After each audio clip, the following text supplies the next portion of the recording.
Hello and welcome to the Pirates Fan Forum here on DK Pittsburgh Sports Podcast Network. I'm your host, Gary Morgan. With me, as always, my good friend Jim Stam. How you doing, brother?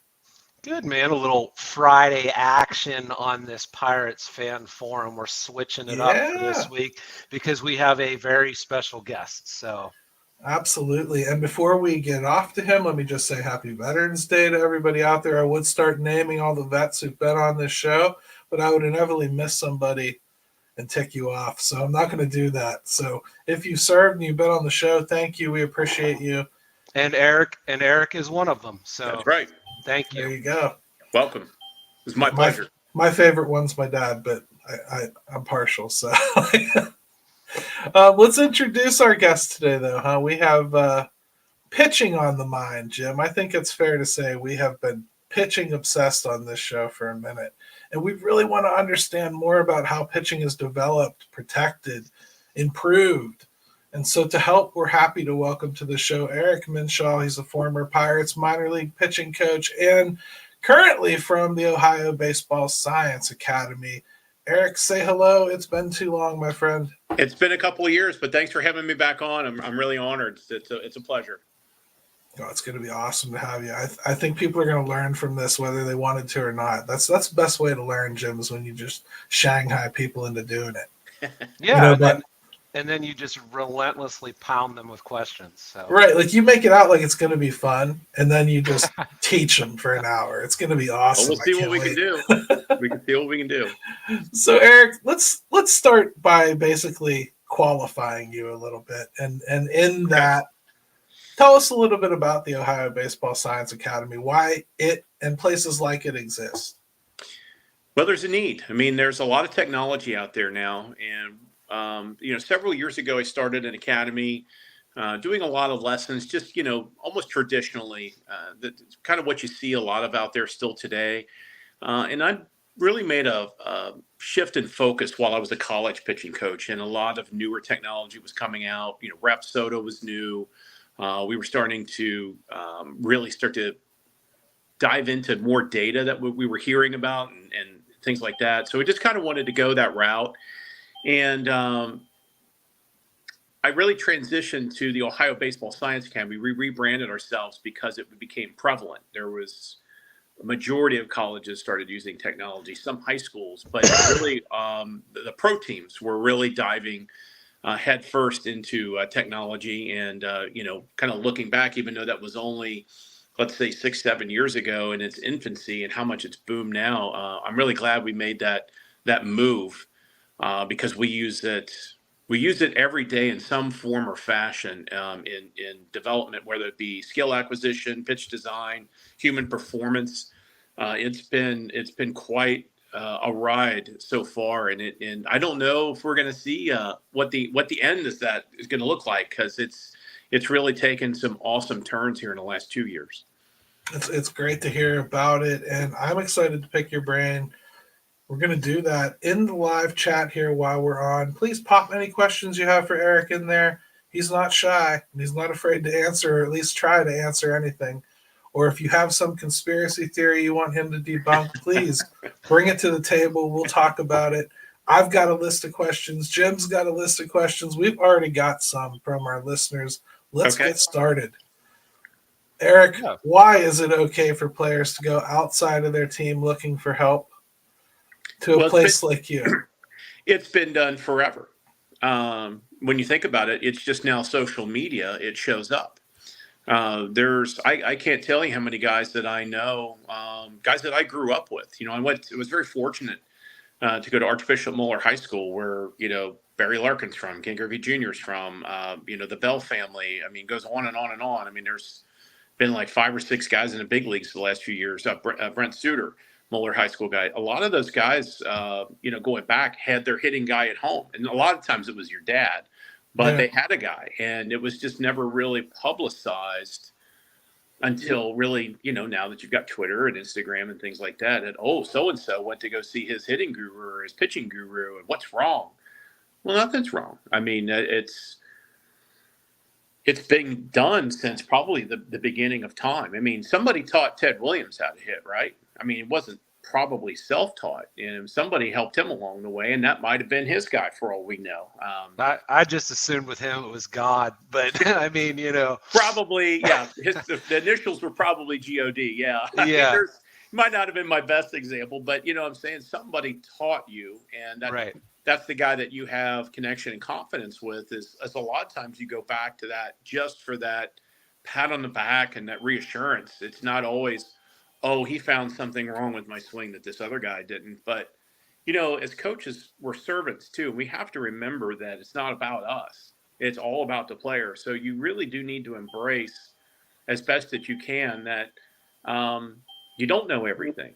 And, the difference, let's just say I was coaching Paul Skeens, and the difference between him getting to the big leagues and what I'm doing is taking myself out of the equation and letting him talk to his guy, then he has to be the winner in that, not me. Right. But it does happen a lot. I mean, we experience it now at our own academy. I mean, we work with an inordinate amount of major league and minor league players now. I can tell you that about 2/3, not a problem. We work with their coordinators.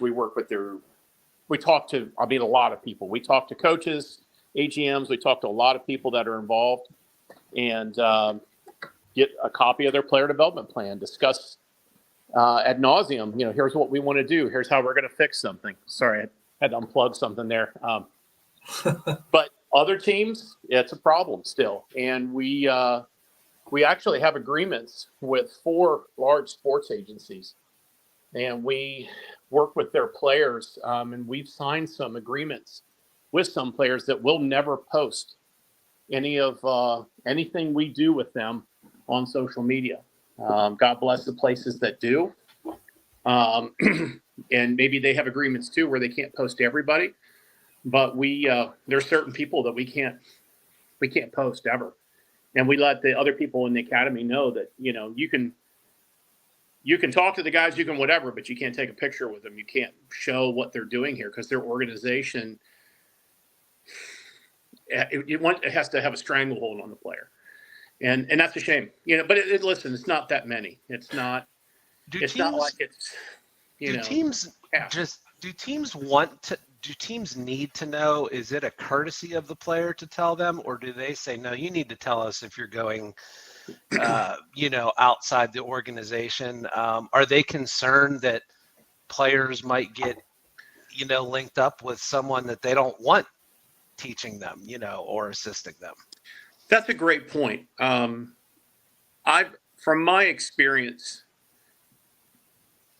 I've had quite a few guys. I'll speak. I know I can speak very positively about the Blue Jays, so I'll throw that out there. I've worked with several Blue Jays players. I know their director of player development and their pitching coordinator very well.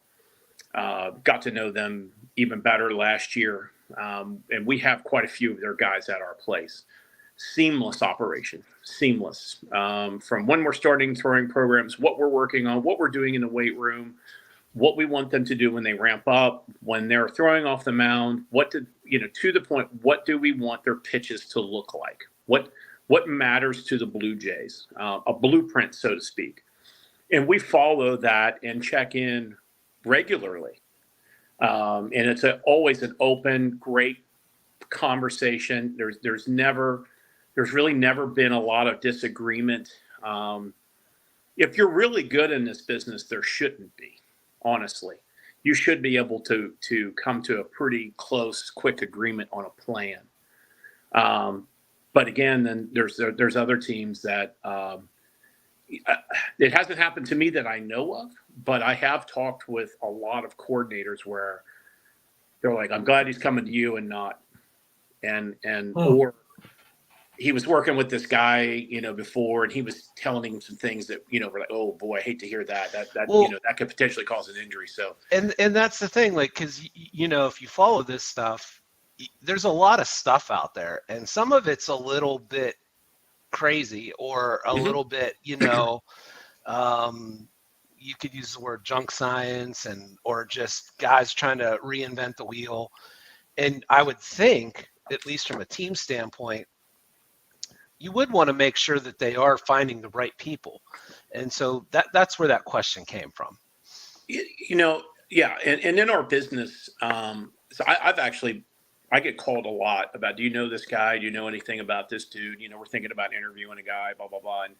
And I get a lot of those calls. And it's easy for me, honestly, to work through a conversation and find out if somebody just knows the lingo, which there's a lot of that out there. There's a lot of guys that are certified that just know enough to get through a test, but they don't know how to apply it. They cannot teach. Yeah. And the players figure it out. I get a lot of really crazy feedback from a lot of our professional guys and some of our college guys, where like this guy talks and he sounds like he knows what he's talking about. But when I really start digging in with him, he's at a limit, or he lies or makes up something, which is worse. So, well, you see, folks, what Eric has just done is exposed that MLB has a blogger culture going on underneath the surface too. So it happens, man. We have to take a quick break here. When we come right back, we're going to pick up talking about more of this stuff. I'm loving it so far. Riveted. It's great. At DK Pittsburgh Sports, we take pride in coverage that connects our city's fans to their favorite teams. Now, that connection's stronger than ever. Introducing our all-new state-of-the-art app. Find expert inside reporting and original podcasts. Check live box scores. Track the latest stats. Chat it up with our community of thousands of fans, all in one place. The new app from DK Pittsburgh Sports. Coverage that connects.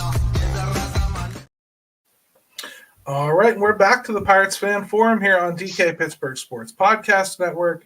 Go ahead and subscribe if you haven't already. Give us a like. Make sure you follow Eric on Twitter or X or whatever youngins are calling it nowadays at eMinch on that good old space there. He's on Facebook too. I don't know if he's like me and doesn't really want anybody following him there, but and just as a word of warning, just from what I've kind of seen, if you're a Steeler fan, you might have to put up with some Bengals posts in there. I'm just warning you. It's cool. I think Joe Burrow's, man, he's special. And I am happy for it. We're lucky to have that guy. We haven't had a real stud QB since Esiason? Oh, really? Well, Esiason was the man. I mean, Carson Palmer was pretty good. He was until a certain fat guy rolled up on him. Until some Volhoffen guy rolled in and destroyed our playoff chances. But you got to do what you got to do, I guess. All right, so Eric, we have to touch on something that's touchy, but it's part of your mission is to kind of help guys stay healthy, right? By improving their mechanics and identifying what they're doing wrong or right. Yep. The recent study came out that I guess like 35% of pitchers in Major League Baseball had gone through or were currently recovering from UCL Tommy John surgery at some point in their lifetime. Yeah. Is it just inevitable, or are there precursors, preconditions that you can notice? Yeah. So it took me 15 years for sure. I think it's 18 years, but it took me that long and several thousand pitchers that I've worked with in that time to actually have a guy have to have Tommy John that we're actually working with. And we had a suspicion that was going to happen. And we sat down with the family and said, there's a risk here. And we're trying to overcome some issues with pattern work and strength.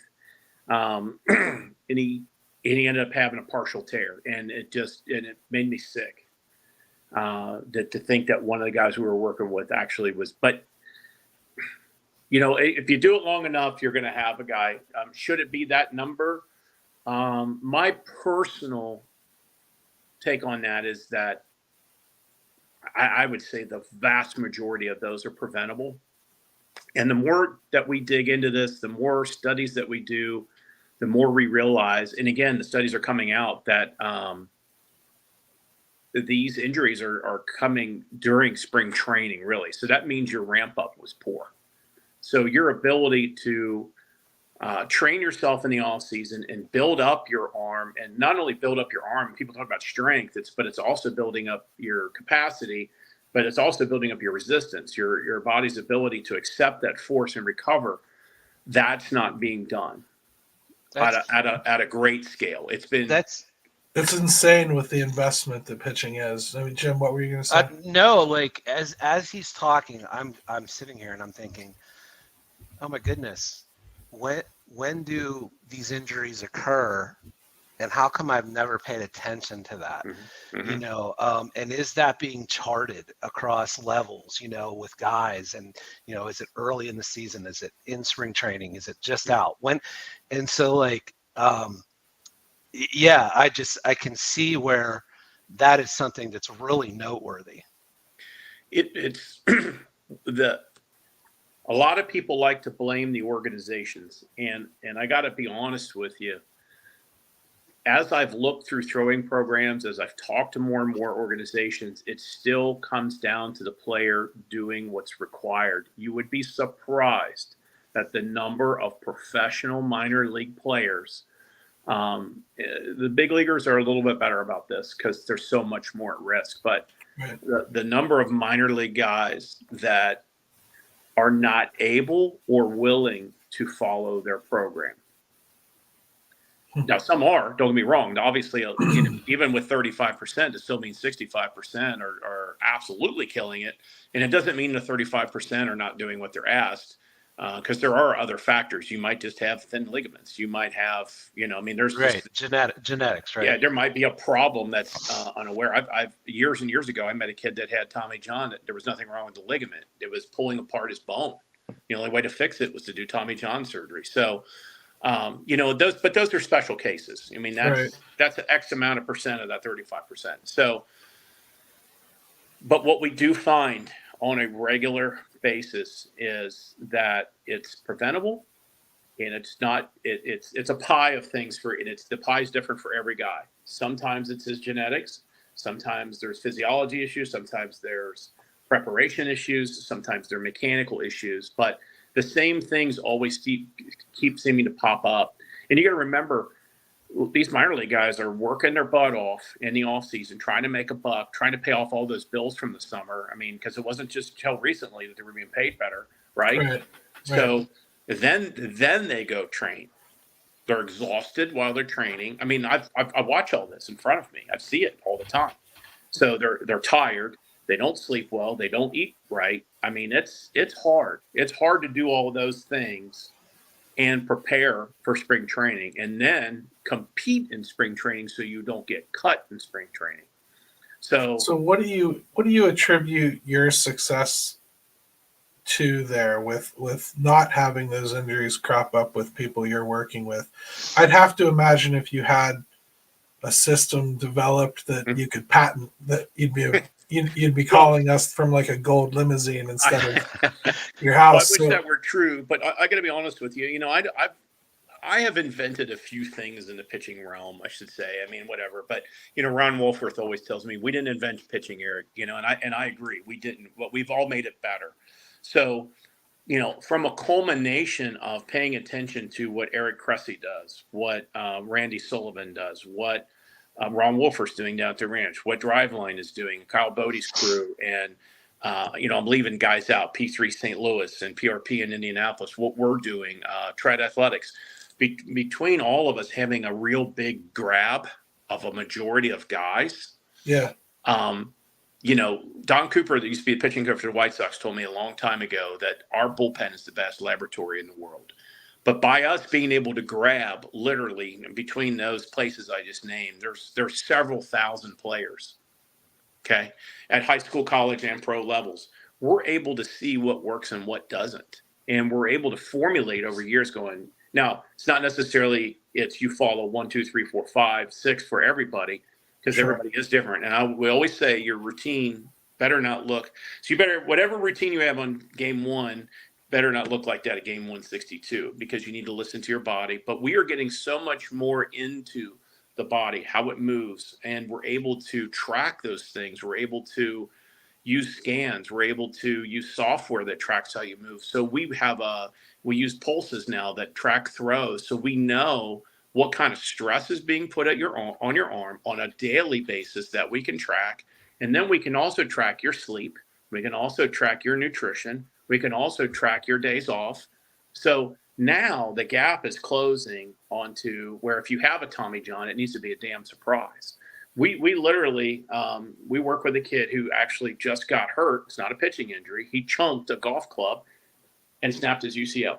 Oh yeah. Not a pitching injury.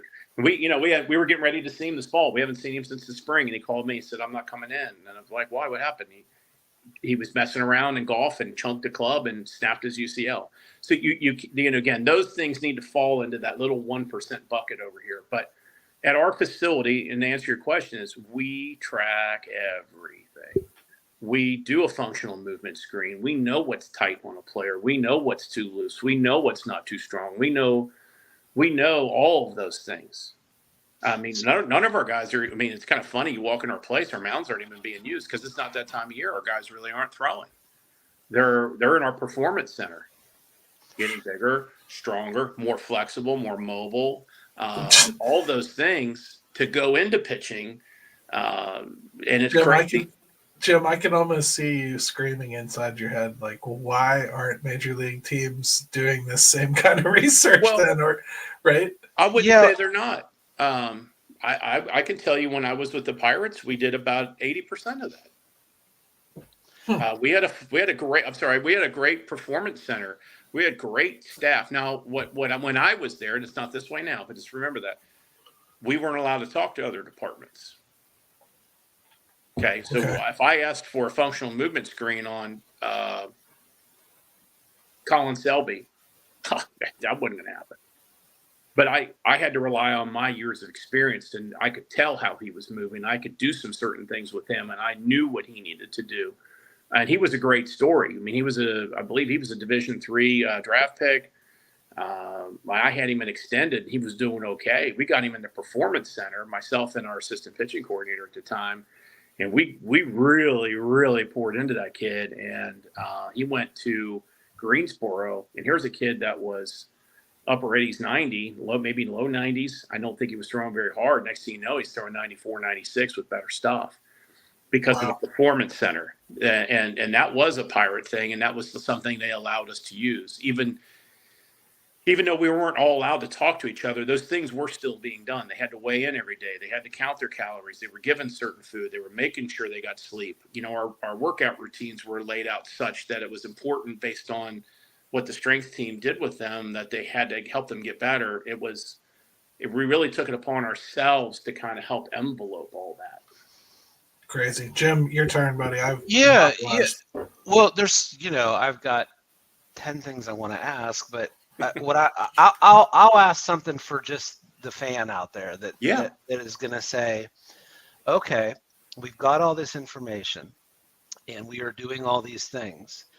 And you see this on social media all the time, someone saying, well, 50 years ago, guys didn't get paid and had to work jobs in the off season, and they weren't doing any of this, and they didn't have all the arm problems that seem to be happening today. And so, when I look at that, I say, well, there's a lot that goes into that, but how do you respond to that? Or what do you think it is? Is it just velocity has gotten so pushed at this point that it's hard for the arms to keep up? What do you think? Yeah. So the Newton meters of stress that are put on the elbow, for example, when you're throwing, you got to remember there were not a lot of guys throwing 90. Pumping, okay? Yeah. Yeah, they weren't. I remember asking, I'm really close to several members of the Big Red Machine, and I don't want to name them because I don't want them getting mad, but I asked them, I said, listen, when you were playing against so-and-so and so-and-so, how many of these guys were like bringing it? And they said there were very few Goose Gossages. And they said, well, what's funny is they said, we had those guys, Don Gollett and this guy and this guy. They said, Jim Maloney, we had those guys. We had those guys that were throwing 95 miles an hour. He said a lot of the guys, he goes, everything back then was slider, curveball, cutter, movement, two seam. changing speeds, knowing how to pitch, and knowing how to throw strikes. And if you watch those old games, there's nobody. Goose Gossage was the guy. Yeah. He was the dude that was the ultimate flamethrower, and there was a few others. But if you talk to those guys, they'll tell you there was only one or two pitchers on the staff on a regular basis that threw hard. And if you look at the newton meters of stress, so we know this for a fact that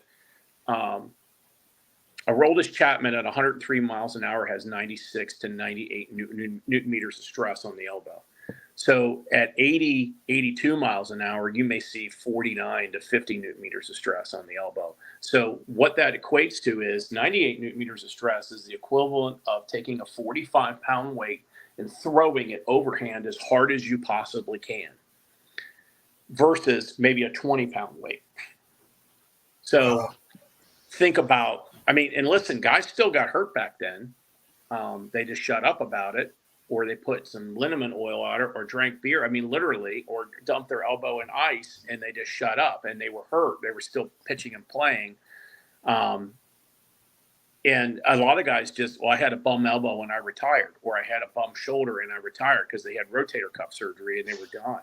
I did think of that. I thought about, back then it just, it was dealt with differently, or you were just done playing, or, so today we know about it every time it happens, right. and we chart it and we know.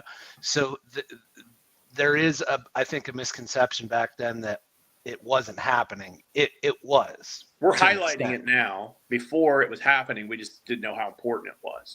Right. In the mid 80s, there was a real big run on rotator cuff surgeries, and look that up sometime. And as guys, they were blaming it on working out. And it's not necessarily blaming on working out, because guys were starting to get figured out and get bigger and stronger. It was recovery. Recovery is the most key essential piece to this, and how you're recovering and what you're doing to recover, and active recovery, passive recovery. You can only throw as hard as you can slow your arm down to begin with. So when you start getting a body like Aroldis Chapman's that's massive and he can slow that arm down, right? He still has to recover. He's still a human being. He still has to eat right, still has to sleep right, still has to track all these things, so that he can continue to look that way. That's not an accident. So when I look at what's going on in training, and I look on what's going on with these injuries, I don't know that it's more. There's certainly more of them now, but I don't know that it's a wider epidemic. It's just we know more about it now. But definitely, I will say this, that what we're asking of the body to do at such a higher stress level, again, bringing out that twice the amount of newton meters of stress on the arm and the elbow, you're going to see that, and equate that to an engine, right? If you're going to race a car and you're going to hit that gas, a lot harder, you're gonna, there's a lot of things in that engine that have a more proclivity to break. It's just gonna happen that way. Well, let's get a listener question in here. We got Pirates Queen Banshee. She says, with all the changes on the mound, what advice or method has withstood the test of time? Like, you've been doing this a long time. What were you preaching back then that you're still preaching today? Throwing program is still incredibly important. And when I mean throwing program. Tell people what you mean by that, because fans don't get to see throwing program. That's the part. They get to see batting practice, but throwing program before a game is pitcher's batting practice, essentially. That's the time when guys get to go out, they line up, and everybody thinks they're just tossing. And that's what it looks like, but that's not really what's going on. Guys actually have a routine, and this is their opportunity to throw. They throw to a certain distance. They throw a certain way. They're working on grips. They're working on a myriad of things in throwing program. And that's really what keeps you strong. That's really what keeps you going. That's really what helps develop that extra pitch. Because we do a lot of touch and feel or bullpen sessions, et cetera. But throwing program, really is the pitcher's version of having batting practice for what their skill is.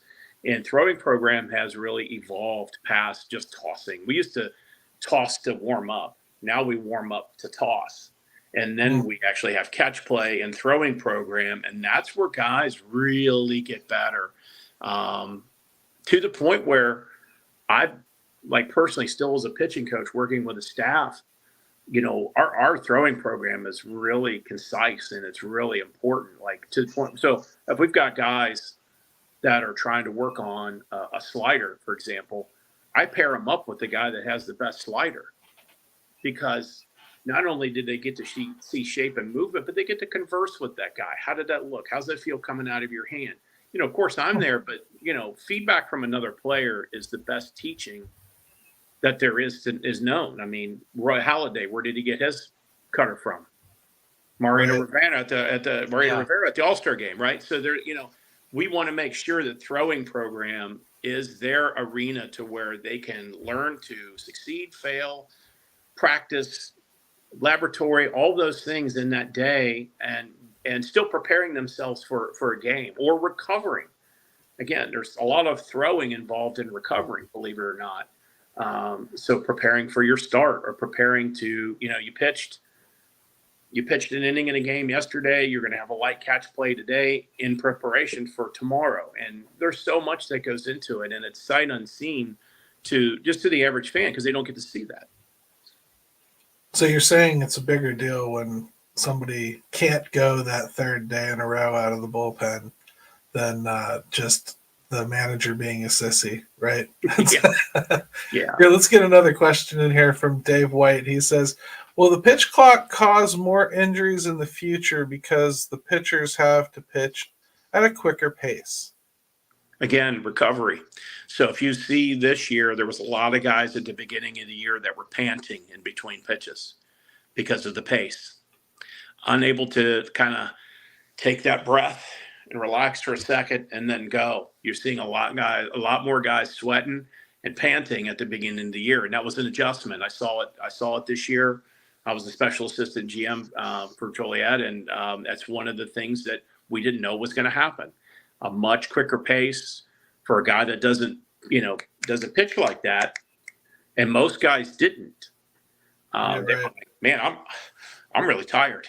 Like they come in the dugout, and you've got they may have had a 15 pitch inning, which is pretty average. I mean, that's nothing. And they're, geez, Minch, this pitch clock's kicking my butt. I'm like, got a lot more running work to do we? So that's something that we learned. So will that lead to injury? It can, in the respect of recovery. It can. I think the jury's going to be out for a while. We only saw a season of it, but I think it will push the needle a little closer to injury until we learn how to deal with it and push it back the other way.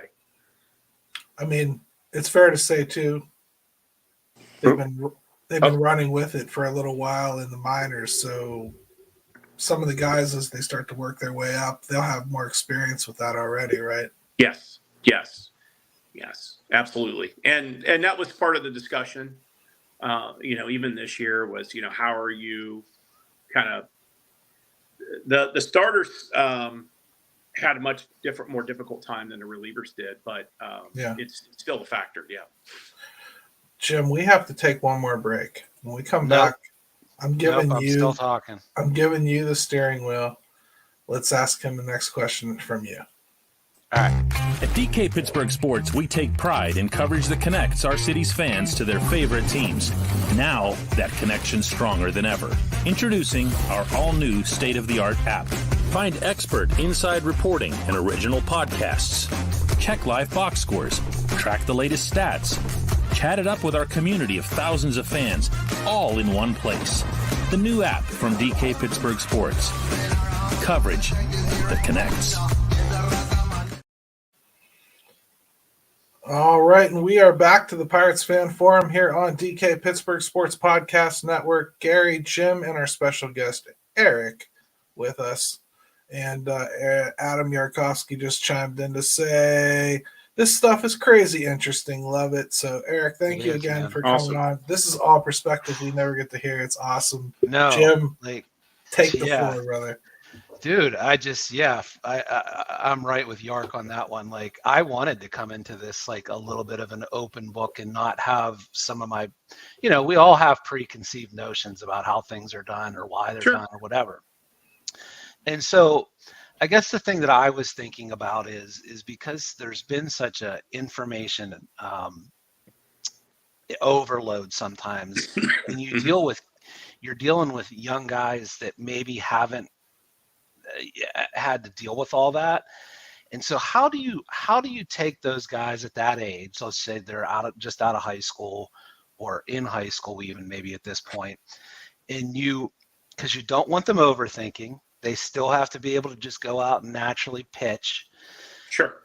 How do you find a balance with all that? Because that to me it doesn't seem to go well together. How do you make sure you're not doing that to guys?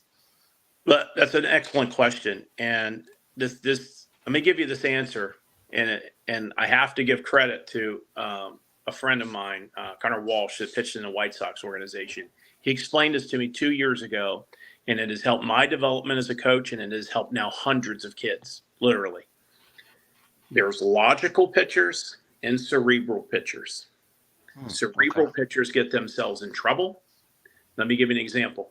Cerebral pitchers on the mound goes to 2-0, starts worrying about ball 4 already.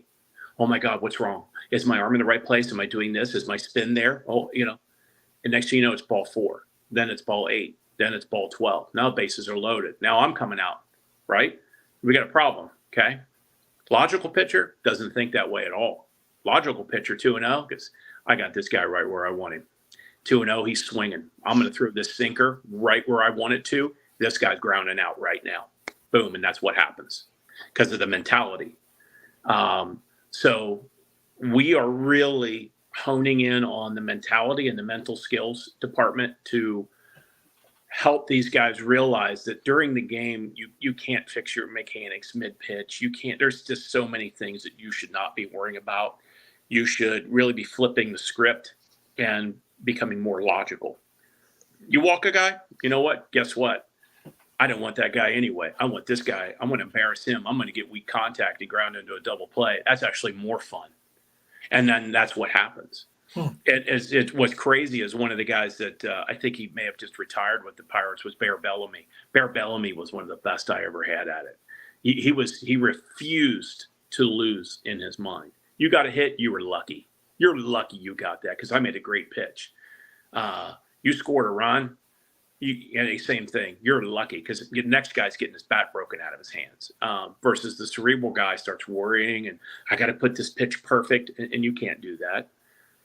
I mean, you can't. I mean, it's hard. There's a little bit of like you throw an interception, you have to forget about it immediately. It doesn't. Immediately. It has no bearing on anything else that's going to happen. That play didn't work. Yeah.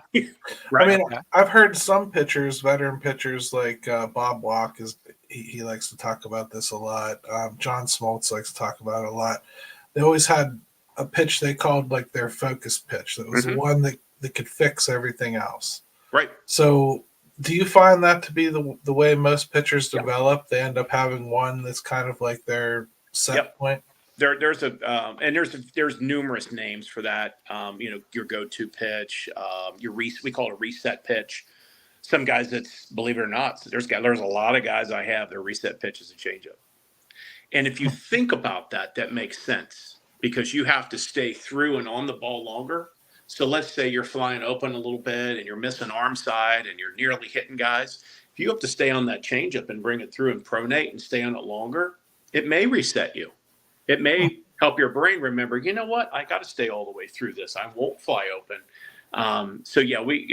We call it a reset pitch at our place because a lot of our guys do, but go-to is fine. I don't care. They could call it a chicken egg for all I care.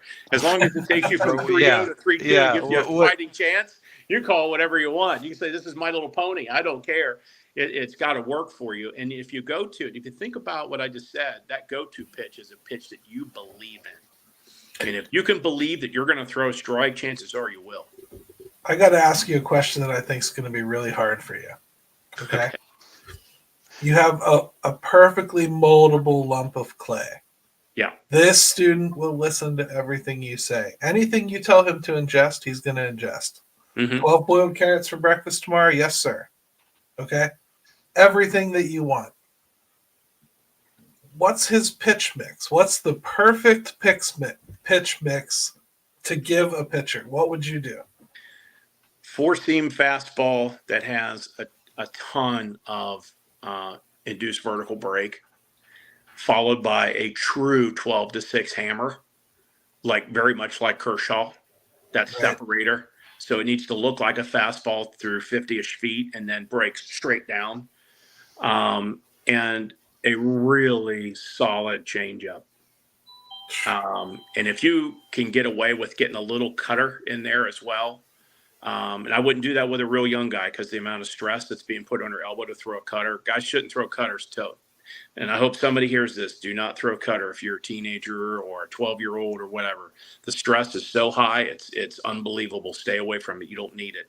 But if you can, like Kershaw developed a little bit of that later where it was cutting into guys. So that way you've got a pitch that does this. You got one that does this. You got one that goes this way. And you got one that goes this way. And Joe Musgrove, who I had a great fortune to work with, worked that way. So yeah, if you can throw this and blow it by them, and then throw a curveball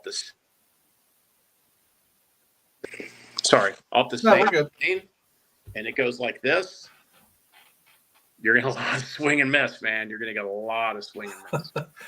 How do you fight the urge to try to teach everybody that then? Not everybody's able to throw those things because of their slot.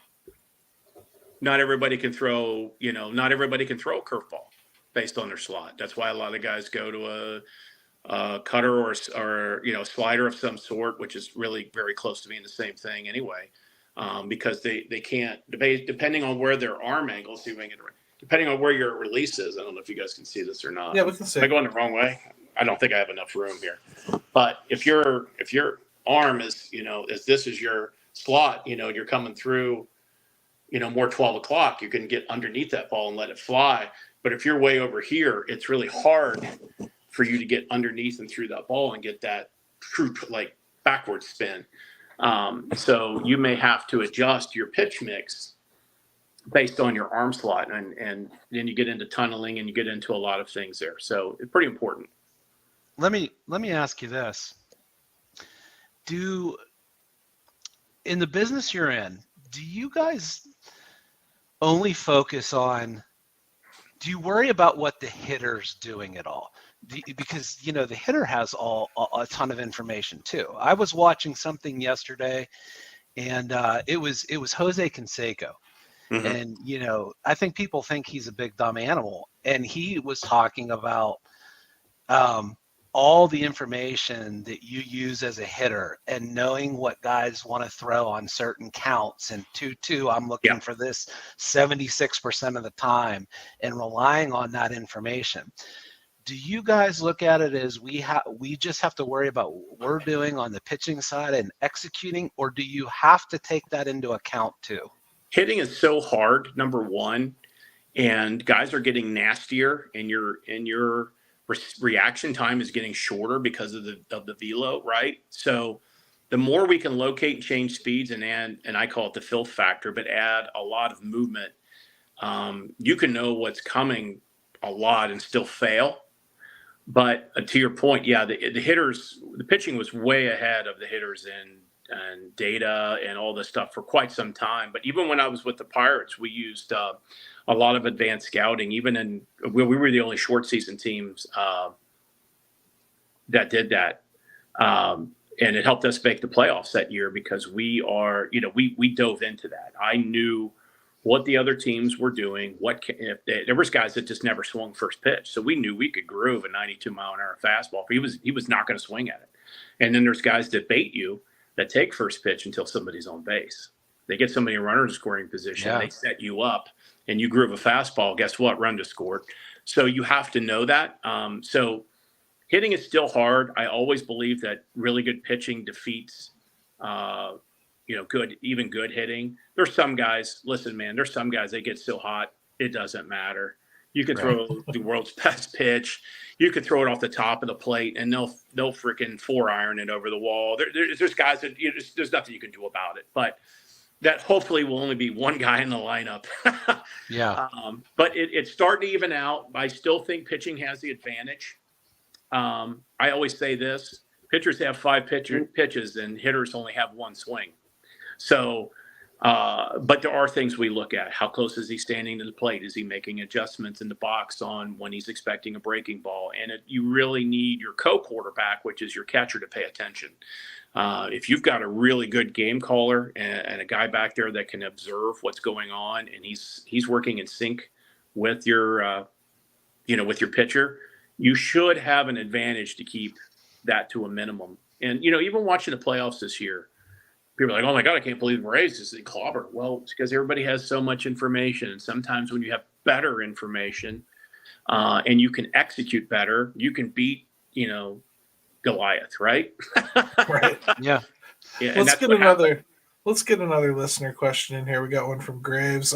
Rob Manfred recently suggested MLB go with 12 pitcher maximum as early as 2025. I don't know how far they'll push that, but that is something he suggested recently.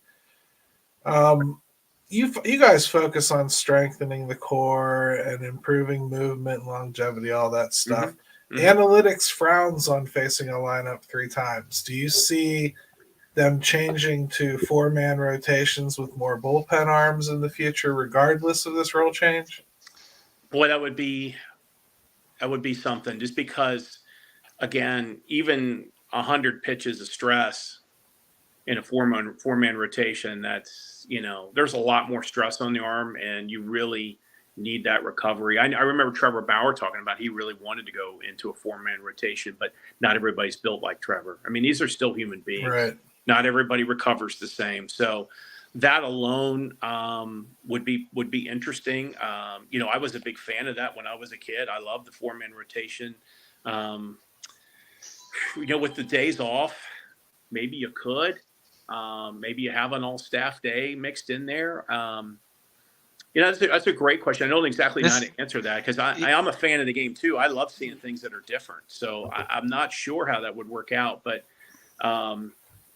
And this is all the stuff that just it impacts everybody, right? Because it's like working somewhere, and your job, what to do, but they keep changing things, and so you've got to react, learn,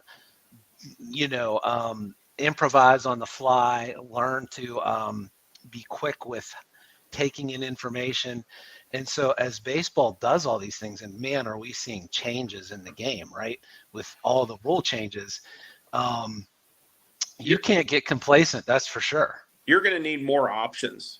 And when I mean options, I mean, if you're going to go do that, you're going to have more pitchers that are available to you. So players are on, and I don't know what the MLBPA is going to think of this, but you're going to have guys have more options before they're released. Or a taxi squad situation. You're going to have to be able to bring guys back and forth more, because you go through an all-staff game and you're in a 4-man rotation. What are you going to do the game after that when your starter, let's just say, unfortunately, your starter pulls a hamstring?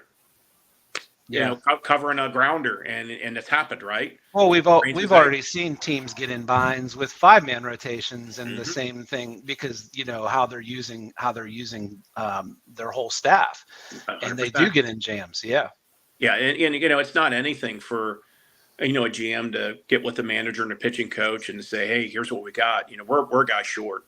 We had to use him. He's not feeling so great. He's not going on the DL, but. That's okay. This kid's got options. Let's get so-and-so on a flight, and we're here. We got 2 guys here in the taxi squad. We'll just activate them. We'll put so-and-so on the DL, and boom. But you're going to have to do that a lot more. You will. Yeah. I hope it doesn't happen, because I just think that we're asking already too much of pitching. So I agree. We have another question here from Dave White. I promised I wasn't going to hammer you with Pirates questions, but I'm sure you paid attention to this. You are a fan. What do you think of Paul Skeens? Oh, I love Paul.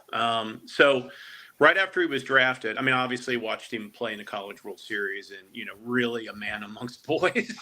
And that's saying something because the guys he was playing with were boys. Those guys at that, in the College World Series, I mean, those guys can play. All of them can play. As we saw, the defense, how amazing that was, the hitting, and oh my God. I mean, it was really fun to watch. It's probably one of the most enjoyable College World Series I've watched in years. I mean, I had reason to watch it this year. I'm not going to say that I watch it every year, but I had reason to watch it this year, two of them in particular. And it was a pretty good series. So obviously still friends with quite a few guys in the system. And, I say, hey, what's your impression of Paul? And you're like, he's a big dude. Like, I mean, they're like, understand this guy's, he's thick, man. He's a big dude. And as nice as can be, as congenial, but he was a very easy fit in that clubhouse right out of the gate because he's had exposure to so much, with being the team. The scrutiny. Playing the College World Series is like, oh, making your pro debut? I mean, I'm sure he was nervous, don't get me wrong. I'm certainly not speaking for him, but he was a very easy fit. My curiosity was, based on what I was watching, was how he would do as he leveled up. And love him. He's going to be a contributor in the big leagues. He does not have big league command right now. Right. People need to get off of he'll be in the rotation next year and he'll win 20 games. It's not that easy. It's not that easy. Just think about being a quarterback in football. Oh, let's draft this guy and we'll put him in and we'll win the Super Bowl next year. They put up stats last night. I think for the first 7 games, we were talking about Joe Burrow. He was 1-5 and he had 9 touchdowns, 5 interceptions. Not good, right? So take it easy on Paul. Let him learn to become a pro. He was the best college pitcher, right? Right. That's great. Goes to Bradenton, I think, with 2 starts, something like that, or 2 outings. Look pretty good. And then Double-A guys don't swing at everything. They don't. Yep. They don't have to swing at a fastball up or a little bit out or a little bit here. I mean, those guys are essentially big leaguers too. Maybe working on one aspect of their game, not 3 or 4 aspects of their game. So they learned to take pitches, and then he had to go to his go-to pitch, which was the slider, to start getting guys out. Did you see what you saw of him? And I know you're not, standing there watching him. Mm-hmm. You're seeing it just as everyone else has to through a lens. Do you see the hype matching the ability? Yeah, sure. I do. Does that still jump out at you as something completely legitimate? The realization is he was picked where he's picked for a reason. And those are measurables. The ball explodes out of his hand. His confidence, I mean, his swagger on the mound, his slider is top shelf. I mean, I don't know what all the grade scales were on his pitches. I'm sure I could find out or ask, but they were probably pretty high. I mean, major league average with an 80 scale is 50, and I bet a lot of his stuff's not a 50. So, except his command. So, yeah, once the command piece comes along, and he's able to take a breath from last year, right? All that hoopla, and then throwing him into more hoopla. Yeah. I mean, he's a person. Okay, I got drafted. All right, there's a lot of expectations, but here's what I know how to do. And I know who he trains with, very good friends. And I know that they're helping him mentally adjust to becoming a pro. And I know the Pirates are going to do the right thing with him. They're not going to ruin him. They can't afford to. Right. You know what I'm saying? I mean, that's your guy. That's going to be your dude. So, let him develop. Let him be able to get all those pitches over where he wants to be able to put them. Take some time to do that. And then make your debut and go through that surprise and need to take a breath step again. And that's kind of really what it's about. And as I've heard many, many, many, many guys, and we've had so many guys that we work with make their MLB debut, whether it's a strikeout, a ground ball pop-up, or whatever, getting that first out going, I belong here. I can do this. Right. Yeah, we talked about that recently, Gary. It's really important. Guys have to be able to say that at some point. They have to allow that to happen and accept it. And then once you do, it seems like things usually take off from there, or you find you belong. Yeah. So it's gonna belong. Is special born or is special taught? I mean, can a guy come in looking like he can throw maybe 73 and you can work him into a 95 over time, or do you kind of look like you have the frame or you don't? Both. I had a kid walk through the door last year. It was 82, 84, but he was country strong, as I would say. Nice, thick kid that didn't lift a lot of weights, but he could probably outlift the entire place, right? We know what guys like that look like. Got him more mobile, put him on a throwing program, taught him what to do. Had never been coached. Lives in a rural area, drives an hour and 15 minutes to get here.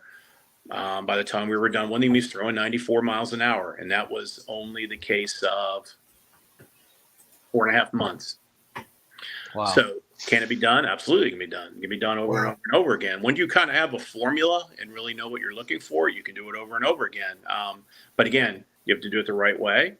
You can't do it too quickly because his ligaments have to, and his tendons and all the rest of his structures have to be able to build up resistance and recover.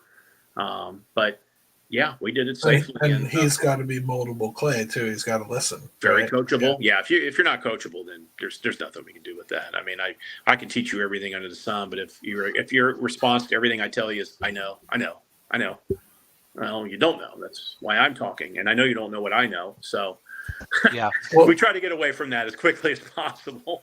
Do you want to dispel a conspiracy theory or confirm it? Okay. So there are rumblings out there, some from ex-players, some from, so-called experts that analyze video, that teaching somebody to throw a two-seam can ruin their four-seam. It robs velocity from everything else by teaching the motion it takes to throw the two-seam. Well, I would disagree with that. And the reason I would disagree with that is I'll give you an example. We have a player in-house who was drafted by the Blue Jays in 6th round the previous year, regularly threw 99 to 103 miles an hour. That's two-seam. His four-seam's 94 miles an hour. So it comes down, again, to slot and arm action. He holds on to the ball better through the zone where you actually want to be able to put your finger pressure and get through the baseball and apply the proper spin, useful spin through the ball better with a two-seam.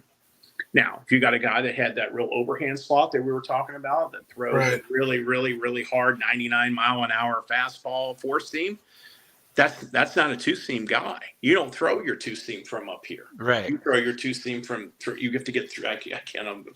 You have to be able to get. I cannot get on the camera the right.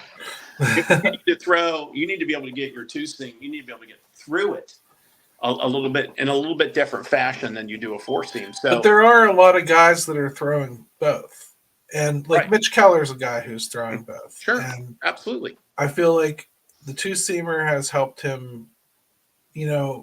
I guess it's a little more forgiving when he throws it. It's got more movement than his four-seam, so he doesn't have to be as precise with it. But I feel like when he starts trying to throw both of them at the same time, and work them both into his mix at the same time, one does start taking away from the other. I do feel like he struggles to place his four-seam when he's using his two-seamer. One thing that we always talk to our pitchers about is the pitch doing what you want it to? And so often it's no. And that comes from here. What am I trying to do? What is my goal? And honestly, the other thing is, how much do you practice it? I mean, there is such a thing as having too many pitches. Mm-hmm. I hate when kids come in and go, I got a four-seam, two-seam, cutter, change, slider, curve. No, you don't. Right. So what pitches do you get over the plate? Oh, my fastball. Okay, let's start there. The four-seam fastball, I mean, I'm a big fan of four-seam, don't get me wrong, but you can't pigeonhole guys into, this is going to do this and this is going to do that. And sequencing is a big problem, man. God, as much information that's out there, sequencing is just a big, you sit there and you go, what? I'll give you an example. Yeah, tell people what you mean with why it's a problem with the sequence, what sequencing is and why it's a problem. Yeah, so because of tunneling, where pitches all come out of the same tunnel and then spread at a certain point, Pitching Ninja does a great job of showing, here's two pitches coming and then they go like that, and how hard that is to hit. And you have to Hitters then pitch eliminate. They know what you can throw for strikes and what can't. So they just try to sit on something that and like Canseco said, 76% of the time, Right here. So I'll work the count to 3-1 or even 0-2 and foul some stuff on until I get to where I'm going to take my best swing against his 76% chance here. Now, conversely, I'll give an example. Several years ago, in high A, when Bradenton was high A, we had a number of guys in there that they were getting their butt kicked. I mean, Max Kranick and a few other guys up there were just great stuff. And we just had to go back and look at the sequencing. What was following what? Why is he even throwing this? Like, trying to pitch maybe backwards too often. Getting to 0-2, but unable to close the deal there. And you face a team. So the Cardinals organization, for example, does a tremendous job of teaching pitch elimination. So if they know that you only throw your curveball for a strike 20% of the time, and each time they see a bump, they take it. They'll take that chance. No, not going to be a strike. Nope, not going to be a strike. They know that your changeup is always down and you always sell it a certain way, and you throw it only when you throw it after a fastball in this count. They pitch eliminate that, and then they just sit in a zone and wait for you to come to them. And the next thing you know, you're down 6-0. And I saw that. I watched it happen. And you're thinking, my God, how can somebody be hitting 260, but they're hitting that ball that hard off us? Because we became predictable. See, now I hate Colton Wong even more. yeah We become predictable in our catch calling, and that's one of the things. Like this past year, I really worked in advanced scouting more so than I set up in an entire department and had to teach 7 other guys how to do this. So that predictability is such a big thing. And then if you get into, like you're saying, if you don't have another pitch that you can execute when you're behind, it's over. These guys are professional hitters for a reason, especially when you get to the big leagues, man. These guys know how to hit what they're looking for. That guy's a 240 hitter. Well, he was a 330 hitter before he got here. That's how good you have to be. Remember that. He didn't get up here hitting 240. So in some cases, unless the power numbers are through the roof, you have to be able to know how to hedge your bets and hit, just like a pitcher has to be able to throw more than one pitch for a strike in a certain count because of that. You're sequencing. You've got to be able to know how your pitches play together, and that's why the technology. That's a big place where technology comes. So you know where they separate. You know how to throw them, and knowing what the hitter in advance team. Okay, I have all these pitches, but I got to make sure I don't throw him here or here. He hits everything over here. So if I make a mistake anywhere in this range, anywhere in this box, it's going to get hit hard. His ISO's through the roof. But if I can work him here and here and here, we're all where the blue spots are. As we contact, then we need to do whatever we can to fill up the zone there. And if you're watching the Diamondbacks, that's all they did. They pounded the Rangers in spots where they couldn't hit, and they had weak contact. But they missed a lot over the plate. They missed a lot of pitches over the plate. And they got hammered. And every time you miss, they go out of the ballpark. It's a dangerous game to play, but I think you have to play it, and you have to hope to execute it too. Yeah, it's a little bit like playing craps sometimes, especially if you don't have a real good pitch mix, or if your command's not great. It becomes, well, I got to go back to the fastball, mano y mano. Well, it's not just that easy because the hitters are catching up, and you've got to really. That's why I talk about changeups so much, because we always talk about changing hitters' eye levels and changing speeds. Because it adjusts the timing. If you can get them out off balance, either behind or in front, and you're changing eye levels, you've got a chance. You right. Literally have a chance to compete as a pitcher against a professional hitter. And Eric, this just popped into my head because we watch all the games. We always get comments from a hitter's perspective. He sits there and takes one right down the pipe on 3-2. And someone's like, how can that happen? How can they do that?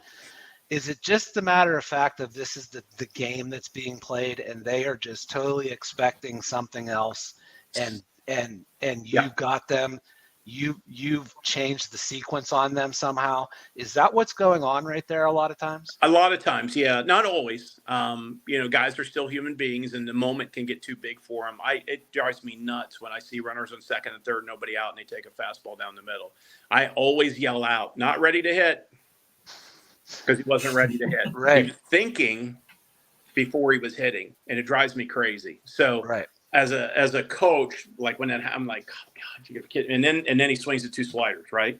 Strike 3, right? Right. Yeah. He makes it way worse on himself after that. But it's not just that easy. But yeah, some of that is, damn. Usually, if runner is on, this guy starts off with a breaking ball, and he was looking for it, and he couldn't adjust to a fastball, or whatever the case may be. There's so much cat and mouse in a chess game going on. So some of it's that, some of it's the human element of not being ready to hit. You're still thinking when you should be hitting. And sometimes, you talked about guys not being able to see, starters not going through a third time. There's a lot of relievers that come in and are really damn good, and you just need to figure out if you got your timing. Yeah. Am I seeing the ball out of his hand? How's he approaching me? I'm a good enough hitter. I can take strike 1. I'm going to wait for him to do this in this zone, although middle should always be hit, right? But if he's pitching me this way, I know I can come back. I can be looking in this zone until I get to 2 strikes. And, you kind of come up with your own game plan. Meanwhile, we're just trying to make really good quality pitches at all times. We should be able to believe if we pitch in these particular zones against this guy, he hits 215. We'll take that chance. Do you know sometimes about the hitters, and some guys are comfortable getting down. Oh yeah. To, in the count, they don't care about taking it to 2 strikes. Some guys don't want to do. I was talking to Neil Walker about this recently, and pretty good hitter. Yeah, he kind of knew what he was doing, and he said it never bothered him to get down, to get down in the count, or to take it to a full count, or get it, if he was down in the count 1-2 or whatever. He said he knew he could still do what he wanted to do in that at bat. Sure. Do you pay attention to that with hitters as well? Yeah. Whenever that some guys don't want to. We run there, hard on that. 0-2. Okay. What does he do? Okay, and then we call it 0-2 plus. So you get past 2 strikes with a foul or whatever. How aggressive is this guy going to be in certain areas of the zone with 2 strikes? He fouls these off. He makes contact here. So we got to figure out where is the worst spot that he's at with 2 strikes and try to attack that zone, because nobody can cover all 4 quadrants. I mean, you just can't. I mean, there's so far and few between.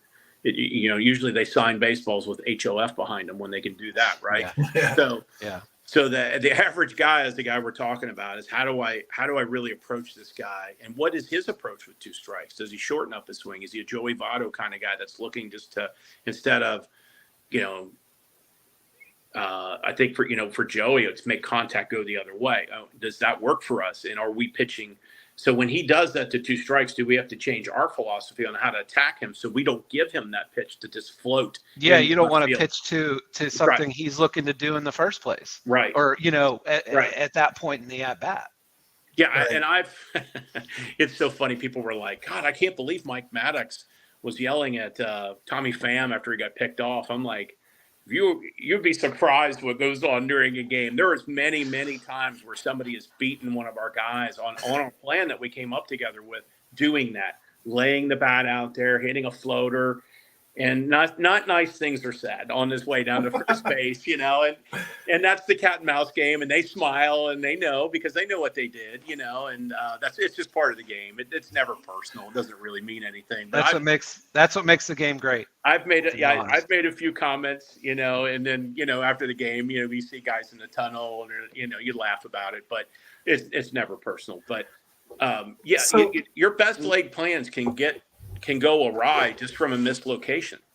So here's another one. We have a new pitch called the sweeper, which is really just a slider, right? Right. I mean, but I did hear John Smoltz give it the good old college try to explain why it's different when he was doing the broadcast. I figured I'd give you an opportunity.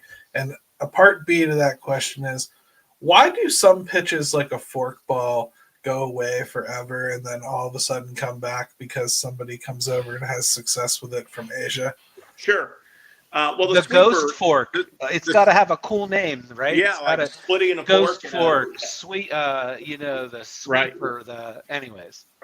Well, the sweeper is essentially a more horizontal slider. So sliders are typically tight. They have a tighter window to attack in, whereas a sweeper is a much wider a pitch. I think it was Bauer that really did a lot of early work at Driveline doing that, designing a sweeping slider, almost horizontal, movement, but with a much more horizontal to it. So instead of, let's say, 5 to 7 inches of movement, which isn't very much, but it's enough to get away from a barrel and dive away from the barrel and get a strike. Either weak contact or swing and miss. A sweeper might be 12 to 15 inches, for example, much wider path, almost like that frisbee. Right. Say sliders or frisbee. That would be the best example.